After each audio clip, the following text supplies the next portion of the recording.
Po yung sunog ngayon dito sa Maynila, ano pong masasabi niyo po sa nangyayari po sa Maynila? Alam mo, sa loob ng isang linggo, naka-anim na sunog tayo eh. No? Pinakahuli natin sa may barangay 129 dito sa District 1 sa Tondo. Wala namang tao na gustong masunugan talaga. Pero sana, nananawagan ako sa mamamayan ng Maynila, partikular sa mga matataong lugar o yung mga light materials sa tahanan o bahay, mag-iingat po tayo.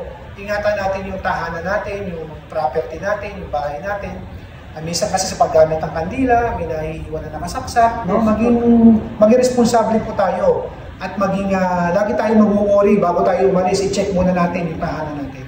And gusto ko lang rin magpasalamat, Director, napakabilis ng action mo palagi, nandun ka alagad sa sunog po.